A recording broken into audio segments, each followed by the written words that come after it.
Good evening सभी को। हम लोग कंटिन्यू करेंगे खाल का टॉपिक से के।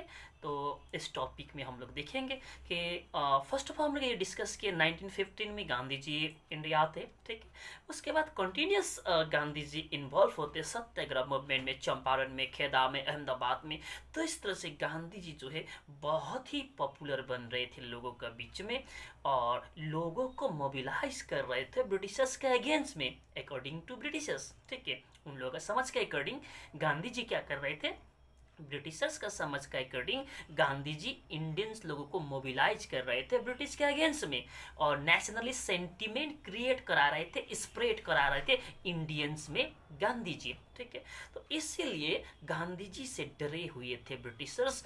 तो नेशनलिस्ट सेंटीमेंट जो भी स्प्रेड हो रहा था गांधी जी के जरिए, उसको सप्रेस करना चाहते थे ब्रिटिशर्स। तो सप्रेस कैसे करेंगे, तो यहाँ पर अब ब्रिटिशर्स ने जो है 1919 फरवरी 1919 को एक एक्ट लेके आता है, एक कानून लेके आता है, रौलाट एक्ट, ठीक है। रौलाट एक्ट लेके आता है। तो अभी इस पर जाने से पहले हम लोग देखते हैं कि ये रौलाट एक्ट में रौलाट नाम क्यों रखा गया। रौलाट एक्ट में जो एक्ट जो है उसका नाम रौलाट क्यों है। तो फर्स्ट ऑफ ऑल आपको बता दूं कि 1918 में ब्रिटिशर्स ने, ठीक है, जो नेशनलिस्ट सेंटीमेंट स्प्रेड हो रहा था इंडिया में गांधी जी का लीडरशिप में, उसको सप्रेस करने के लिए एक कमिटी बनाया। उस कमिटी का नाम था sedition committee, SEDITION, sedition committee. इस का बारे में बुक में नहीं लिखा है, ना तो 8 का बुक में, ना तो 10 का बुक में, ठीक है। किंतु आपको जानना जरूरी है रौलाट क्यों नाम रखा, ठीक है, एक्ट का। तो सेडिशन कमिटी सेटअप हुआ। तो सेडिशन कमिटी जो सेटअप हुआ, सेडिशन का मतलब होता है राजद्रोह। दैट मीन्स आप कभी भी गवर्नमेंट के अगेंस्ट में कुछ एक्ट करते हैं तो हो सकता है आपको सेडिशन का जो एक्ट का अकॉर्डिंग आपको सजा हो, ठीक है। आपने राजद्रोह का काम किए है, ठीक है। तो राज्य का विरोध में काम किया, गवर्नमेंट का विरोध में काम किया, ठीक है। तो ये सेडिशन कमिटी सेटअप हुआ 1918 में, और इस कमिटी डिसाइड करेंगे कि इंडिया में जो नेशनलिस्ट सेंटीमेंट ग्रो हो रहा है, स्प्रेड हो रहा है, उसको किस तरह से सप्रेस किया जाए, ठीक है। जो भी इंडियंस लोग ब्रिटिश का अगेंस्ट में आवाज़ उठा रहा है, एक्ट कर रहा है, उस लोग को सप्रेस करना होगा ना, सेडिशन एक्ट डाल करके। तो ये कमिटी बनाया गया था। तो कमिटी अपने तरह से यहाँ पर फिर पूरी तरह से एक तो लॉ वगैरह बनाएंगे, किस तरह का एक्ट को सेडिशन एक्ट कहेंगे। तो वो जो कमिटी था सेडिशन कमिटी, उसका मेन जो लीडर जो था सर सिडनी रौलाट, सर सिडनी रौलाट। तो इन्हीं जो लीडर जो है सेडिशन कमिटी का जो लीडर है सर सिडनी रौलाट, ठीक है। तो इन्हीं का जो मेन लीडरशिप में ये रौलाट एक्ट भी, ठीक है, इन्हीं का प्रपोजल में रौलाट एक्ट भी पास कराया ब्रिटिशर्स ने। तो मेन लीडर तो सेडिशन कमिटी का सर रौलाट था ही, सर सिडनी रौलाट था ही। इसीलिए उस एक्ट को भी यहाँ पर जब सेडिशन एक्ट पास करा गया उसका नाम रख दिया रौलाट एक्ट बोल करके 1919 में। अब रौलाट एक्ट में था क्या, अकॉर्डिंग टू दिस एक्ट, इस एक्ट में यही दिया गया था कि ब्रिटिश पुलिस जो है, दैट इज पुलिस जो है, किसी भी इंडियन को सस्पिशन का बेसिस पर संदेह हुआ कि ब्रिटिश के अगेंस्ट में कुछ एक्ट कर रहे, तो पकड़ के सीधा जेल में डाल दो। वहाँ कोई अरेस्ट वारंट नहीं होगा। क्यों पकड़ा गया है ये नहीं बताया जाएगा। प्रेजेंट डे में जनरली आपको पुलिस अरेस्ट करता है, या तो अरेस्ट वारंट होता है, नहीं तो आपको अरेस्ट करने का 24 आवर्स का बिटवीन में आपको मजिस्ट्रेट का सामने में पेश करना होगा। ये पुलिस का ड्यूटी है, ओके। और क्यों अरेस्ट किया है वो भी उन लोगों को बताना होगा, ठीक है। आपको जानने का अधिकार है। साथ साथ आप अपने डिफेंस के लिए डिफेंस लॉयर को अपॉइंट कर सकते हैं। किंतु इस रौलाट एक्ट में ऐसा कुछ नहीं था। संदेह पुलिस को कि कोई भी इंडियन ब्रिटिश के अगेंस्ट में कुछ एक्ट कर रहा है, संदेह हुआ, नहीं भी हुआ होगा, सीधा पकड़ के जेल में डाल दो। अप टू 2 इयर्स, 2 साल तक के लिए, और वहाँ पर कोई ट्रायल नहीं होगा। दैट मीन्स कोई ट्रायल नहीं होगा, 2 साल तक सीधा आपको बंद करके रख देगा। आपको ना तो बताया जाएगा कि क्यों पकड़ा है, ठीक है, ना तो आपको जानने का अधिकार है, ना तो आपको कोई लॉयर अपॉइंट करने का अधिकार है अपने को डिफेंड करने के लिए। तो इसीलिए तो इस एक्ट को, इस कानून को, ठीक है, ब्लैक एक्ट करार दिया गया इंडियंस लोगों ने, ब्लैक एक्ट। तो क्या गांधी जी अब चुप रहेंगे ऐसा कानून जो बन रहा है, ठीक है? तो गांधी जी जरूर चुप नहीं रहेंगे। तो 6 अप्रैल 1919 को गांधी जी ने स्टार्ट किया है रौलाट सत्याग्रह। रौलाट सत्याग्रह कहने का मतलब, इस रौलाट एक्ट के अगेंस्ट में गांधी जी ने पैसिव रेजिस्टेंस स्टार्ट किया। दैट मीन्स हम लोगों का वीक का वेपन है ना पैसिव रेजिस्टेंस, सत्याग्रह जो है, ठीक है, नॉन वायलेंस का जो फोर्स जो है। तो गांधी जी ने सत्याग्रह स्टार्ट किया रौलाट एक्ट के अगेंस्ट में, उसको अपोज करने के लिए। ये 6 अप्रैल में कैसे स्टार्ट किए? हड़ताल करके, ठीक है, हड़ताल करके। इसीलिए तो पैसिव रेजिस्टेंस, एक्टिव रेजिस्टेंस होता तो सीधा हथियार उठा करके चले जाते, ठीक है। पैसिव रेजिस्टेंस में या तो हड़ताल करेंगे, स्ट्राइक करेंगे, ठीक है, भूख हड़ताल करेंगे, सेल्फ सफरिंग कराएंगे और दूसरे को महसूस कराएंगे। ओके, तो 6 अप्रैल में ये किए और गांधी जी पकड़ा भी गया उसी दौरान।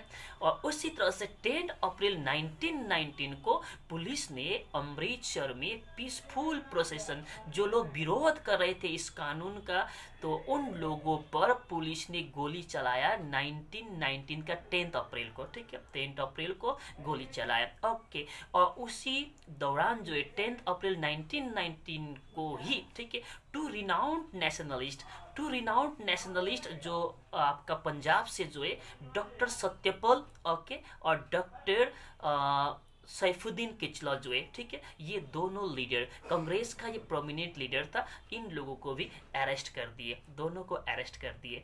तो जैसे अरेस्ट किए तो फिर लोगों में भी लोग नाराज हुए, डिसअपॉइंटेड हुए। तो इसीलिए अपना लीडर को जो अरेस्ट किया, ठीक है, इसका विरोध करने के लिए कुछ लोग जालियांवाला बाग, ठीक है, वहाँ पर वो लोग इकट्ठा हुए थे अपना लीडर का जो अरेस्ट किया उसका विरोध करने के लिए 13 अप्रैल को। और दूसरा चीज़, 13 अप्रैल को बैसाखी का फेस्टिवल होता है, ठीक है, बैसाखी का फेस्टिवल होता है, एक पर्व होता है पंजाब में। तो कुछ लोग वहाँ पर बैसाखी का फेस्टिवल सेलिब्रेट करने के लिए जालियांवाला बाग में इकट्ठा हुए थे। और कुछ लोग जो है कि इन लोगों का जो लीडर अरेस्ट हुआ है उसका विरोध करने के लिए वहाँ पर इकट्ठा हुए थे। किंतु जो भी हो, ये लोगों का वहाँ पर जो गैदरिंग जो था, इकट्ठा जो हुए थे, वो पीसफुल गैदरिंग था, ठीक है, पीसफुल गैदरिंग था। बट हुआ क्या, 13 अप्रैल को ही वहाँ पर मार्शल लॉ भी इम्पोज किया था। मार्शल लॉ में होता ये है कि जनरली 2 से ज़्यादा व्यक्ति को एक साथ इकट्ठा होने का अलाउ नहीं है, ठीक है, 2 से ज्यादा का ग्रुप बना के नहीं चल सकते, ठीक है। यही मार्शल लॉ भी इम्पोज किए थे जनरल डायर ने, मिलिट्री कमांडर जनरल डायर ने, ठीक है, अमृतसर में।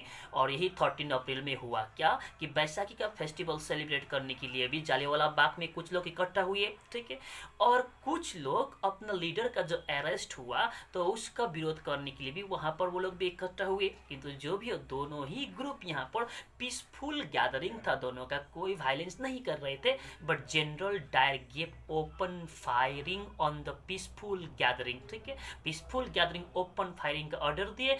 10 मिनट तक गोली चलता रहा पीसफुल गैदरिंग पर वहाँ पर, और हजारों में वहाँ पर इंडियंस मर गए, ठीक है, हजारों में इंडियंस मर गए। अब जो जालियांवाला बाग जो है, ये एक बाग का मतलब होता है पार्क, ठीक है, पार्क होता है ये, ठीक है। तो ये एरिया जो है पूरी तरह से वॉल से सराउंडेड है, और इसमें अभी भी आप जाओगे तो देखने को मिलेगा कि एक छोटा सा गेट है जहाँ से एक ही आदमी एक बार में अंदर जा सकते हैं और एक ही आदमी एक बार में बाहर आ सकता है, एक से ज़्यादा नहीं। उसी मेन गेट को बंद करके भीतर में गोली चलाने का काम किया है। अभी भी जाओगे तो आपको देखने को मिलेगा कि जितना भी बुलेट्स का जो मार्क जो है, ठीक है, दाग वगैरह जो है, अभी भी वहाँ पर देखने को मिलता है कि उसको शीशा से ढक करके रखा है। और साइड में एक कुआं है, ठीक है, पॉन्ड है। और कहते ये है कि जब लोगों को भागने के लिए जगह नहीं मिला, बहुत सारे लोग उसी कुएं का अंदर में जंप करके वहीं पर मर गए। तो कुछ रिकॉर्ड किए थे कि 60 पीपल वहाँ पर कुएं में मर गए। तो उस समय का वो लोग का राज था, तो सब रिकॉर्ड तो यहाँ पर छुपाया जाता है। तो जितना बताते हैं उससे तो ज़्यादा लोग मरे ही होंगे, ठीक है। ओके, ये घटना हुआ जालियांवाला बाग में, ठीक। तो उसके बाद तो लोग वायलेंट हो गए, तो वायलेंट हो गए लोग भी। यहाँ पर ब्रिटिश का जितना भी सिम्बल्स है, रेलवे स्टेशन, पुलिस स्टेशन, ठीक है, सारा चीज़ पर अटैक करने लगे। तो ये मूवमेंट वायलेंट होते गए। तो फिर गांधी जी यहाँ पर सत्याग्रह मूवमेंट को विड्रॉ कर दे, वापस लेते, ठीक है, बंद कर देते। ओके, तो यहाँ पर एक बात बता दो कि जालियांवाला बाग जो है, तो इसका नाम क्यों पड़ा जालियांवाला, ठीक है। तो इसका अगर बैकग्राउंड देखेंगे तो यही है कि ये जो जालियांवाला बाग जहाँ पर पार्क है, ठीक है, बाग का मतलब पार्क, तो ये जालियांवाला नाम क्यों आया उस पॉइंट का आपको फोकस करें, बुक में नहीं मिलेगा ये भी, ठीक है। जालियांवाला जनरली वो जो जमीन जो था, ये आपका हिम्मत सिंह, पंजाब का एक हिम्मत सिंह, इनका ज़मीन था। और वो आए थे एक्चुअली पंजाब का जल्ला डिस्ट्रिक्ट से, ठीक है, पंजाब का जल्ला डिस्ट्रिक्ट से वो वहाँ पर आए थे और ज़मीन वो अपना खरीदे थे, ठीक है। तो इसीलिए वहाँ का लोग इनको जल्ला वाले यही कहते थे, वहाँ का लोग इनको, तो वो ज़मीन इनका था ना, इसीलिए उसी नाम से बाद में जाकर के ये जहाँ पर जो पार्क बनाया गया वो पॉपुलर बन गया जालियांवाला बाग बोल करके। पार्क, बाग का मतलब होता है पार्क, ठीक है।